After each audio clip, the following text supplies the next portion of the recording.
හේ අද වෙලා තියන්නේ අලුත් බලුත් වීඩියෝ එකකින් මේ බලන්න පුට ඉන්න රෙකෝඩ් එකක් බලන්න සිට කලින් අද බලන්න යන්නේ අඳුරු කුටියේ එක්කෙනා වීඩියෝ එක මම එයාගේ ලින්ක් එක යටින් දාලා තියන්නම් අපි එහෙනම් ඉක්මනට වීඩියෝ බලන්න යමු 1950 ජනවාරි 17 වන දින විශාල මුදල් කන්දරාවක් කිසිදු සාක්ෂියක් හෝ සැකකරුවන් නොමැතිව අතුරුදහන් විය.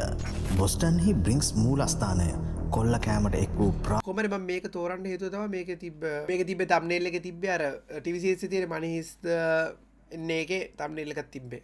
ඒකයි. දේශීයසරුන් 11 දෙනෙක් දින 6ක් පමණ කාලයක් තුල වත්මන් වටිනාකමට අනුව මුදලින් ඩොලර් මිලියන 30කට වඩා වැඩි මුදලක් මංකොල්ල කනලදී.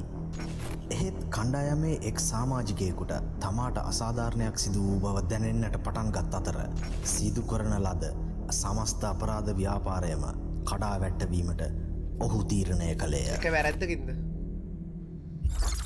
ඒක කියන්නේ හරියට ගිහිල්ලානේ කෙලවෙලා කියන්නේ. සල්ලි හොරගම් කරලානේ. අයියෝ.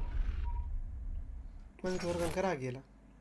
1950 දී ජනවාරි 17 වන දින සිදු වුණ මහා බ්‍රින්ක්ස් මංකොල්ලය කියන්නේ අති සාර්ථකව කරන ලද අපරාධයක්. මංකොල්ලයක් පරිපූර්ණයයි සැලකීමට සරල අවශ්‍යතා කිහිපයක් තිබිය යුතුයි. මොනවාද? එය කිසිදු බාධාවකින් තොරව කළ හැකි විය යුතුයි. එය විශාල වටිනාකමක් වෙන දෙයක් විය යුතුයි. එම මංකොල්ලය සිදුවුණු ආකාරය පිළිබඳව සොයන බලධාරීන්ට එය ප්‍රහෙලිකාවක් විය යුතුයි. සල්ලි හොරගම් කරලා තියරන්නේ නැන්නේ. සල්ලි ට්‍රැක් කරන්න පුළුවන් නේ. රෙකෝඩ් දෙනවනේ යාලා මට තේරුම් ගන්න තේරෙන්නේ නැහැ. තේරුච්චුන්ට තේරුන්නේ නැති නැති උන්ට ඒත් තේරෙන්නේ. 1950 දී සිදුවුණු මේ මහා මංකොල්ලය මෙම සියලු අවශ්‍යතා සපුරන ලදී. 1940 ගණන්වල අගභාගයේදී දේශීය අපරාධකරුවෙකු වූ ටෝනි ෆැට්ස් පිනෝට අදහසක් ලැබුණි. මේ ටෝනි ෆැට්ස් බොස්ටන් පාතාල ලෝකයේ සහ මැසචුසෙට්ස් නීතිය බලාත්මක කිරීම සමග ඔහුගේ සොරකම් කිරීමේ කුසලතා නිසා මේ ෆැට්ස් කියන නම ලැබී තිබෙනවා. මහතයිනේ මහත්තයෝ. කේමක් ගහන හොඳට කාලා බිලා ඉන්නේ. මේ බ්‍රින්ක්ස් බැංකුව විසින් නගරය වටා එකතු කරන ලද සියලුම මුදල් සෑම සවසකම ඔවුන්ගේ නෝත් එන් මූලස්ථානය හරහා පැමිණෙන බව ටෝනි සොයාගෙන ඇති අතර ඔහුගේ අදහස මුලින්ම ගෙන ගියේ බොස්ටන් පාතාල ලෝකයේ ප්‍රබලයෙකු වූ ජෝසෆ් මැග්ගින්ස් වෙතයි. 1940 සංගණනයේ ජෝසෆ් මැකින්ස් ඔහු මේ ටෝනිගේ නව යෝජනාවට සම්බන්ධ වීමට එක ගොඩක් ඉත බලලා නම් ගොඩක් කියවන දැන් කවුරු කරලා කතා කරන්නේ තේරෙන්නේ නැහැ. මහත් එකයි මොකද දෙන්නෙක් නේ. ඌ අතර පසුව ඔවුන් තවත් සමාජිකයින් 9 දෙනෙකුගෙන් යුත් කාර්ය මණ්ඩලයක් එක්රැස් කොට ඇත. වසර දෙකකට ආසුචර ඩීසන් ඇදගෙන ඉන්න පට්ට සෙට් යන්නේ. සන්න කාලයක් පිනෝ ඉතා සූක්ෂම ලෙස කොල්ලය සැලසුම් කළේය.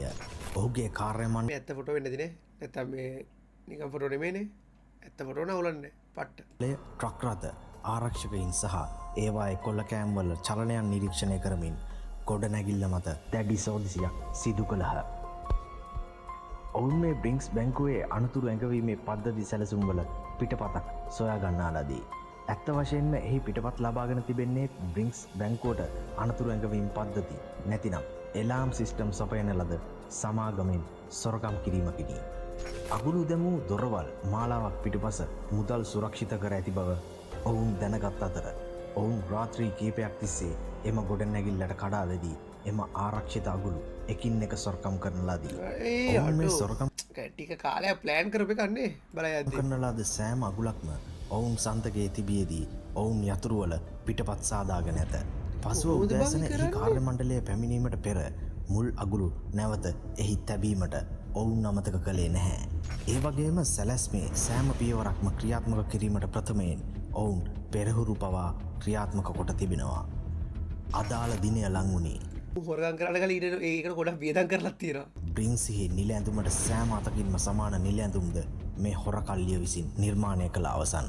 ගොඩනැගිල්ලට ඇතුළු වීමට තෝරාගත් පිරිමින් 7 දෙනා නාවික හමුදාවේ පීකෝට්, රියදුරු තොප්පි සහ අත්වැසුම් පැළඳ සිටි අතර ඔවුන් තම මුහුණු රබර් හැලෝවින් වෙස් මුහුණුවලින් වෙස්වලාගෙන සිට ඇත. ඔවුන්ගේ අඩිපාරවල් වැසීමට කල්ලියේ එක් අයෙකු ක්‍රේප් සෝල් සපත්තු පැළඳ සිටි අතර අනෙක් අය රබර් පැළඳ සිටියේය. සියල්ලෝම ඔවුන්ගේ ස්ථානගත්හ. පිනෝ ඇතුළුව දෙදෙනෙකු සොරකම් කරන ලද ට්‍රක් රථයකින් පලායන රියදුරන් ලෙස ඔවුන්ගේ ස්ථානයට ගිය අතර එක් මිනිසෙක් සෝදිසි. එතකොට 9 දෙනෙක් ඇතුළට ගිහලා තියෙන දෙන්නෙක් එළිය කොහෙරි මොකද කිරීමට වීදිය හරහා වහලය වෙත ගමන් කළේය. මේ ක්‍රියාන්විතයට මේ කල්ලිය මැක්ගින්ස් කියන පුද්ගලයා සම්බන්ධ නොවී සිට තිබෙනවා. දවසේ අවසන් ට්‍රක් රථය පැමිණෙන තෙක් ඔවුන් බලා සිටි අතර 7:30ට පමණ මුරකරු විසින් වේලාව හරි කියන පණිවිඩය දී තිබෙනවා. මිනිසුන් 7 දෙනා නිශ්ශබ්දව ගොඩනැගිල්ලට ඇතුළු වී අනතුරු ඇඟවීමේ පද්ධතිය නිරායුධ කර යතුරු වලින් දොරවල් අගුළු හැර තුවක්කු ඔසවමින් ප්‍රධාන කාමරයට රිංගගත්හ. පිනෝගේ කාර්ය මණ්ඩලය ඉතාම ඉක්මනින් වැඩ කළා.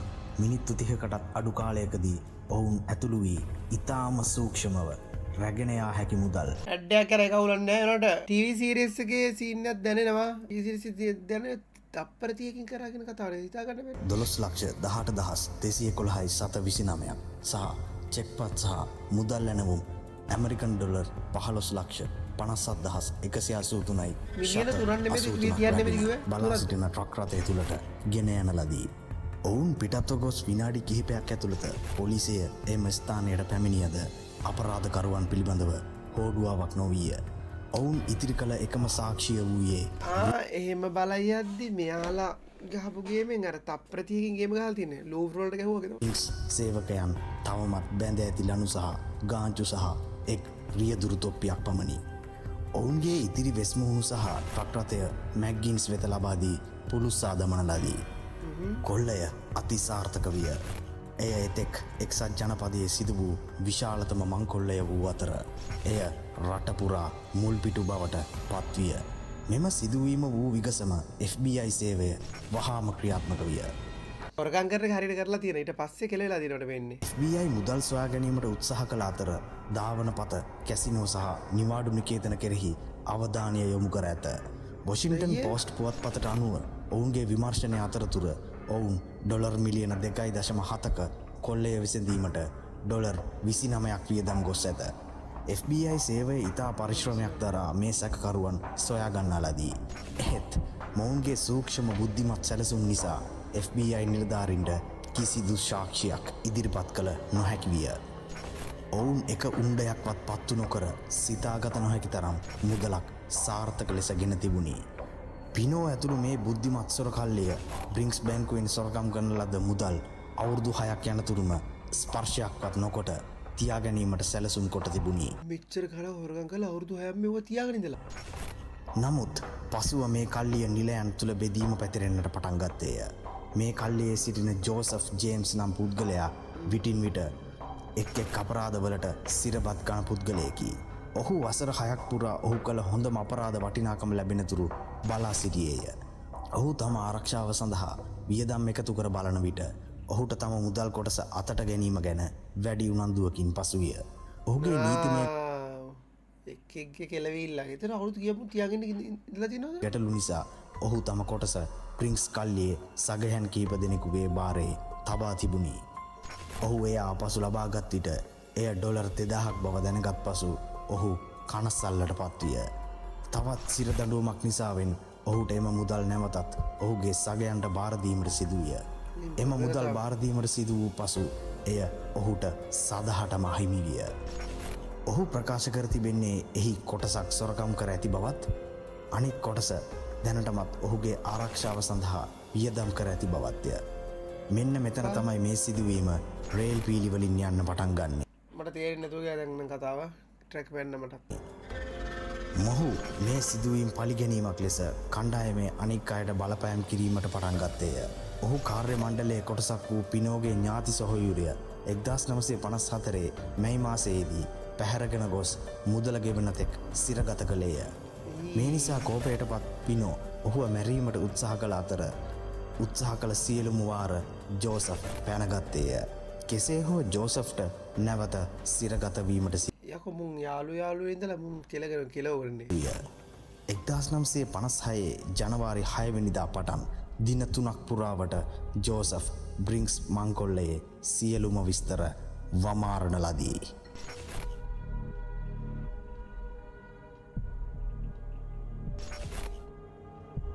ඉවරයිනේ කෙලවුවනේ.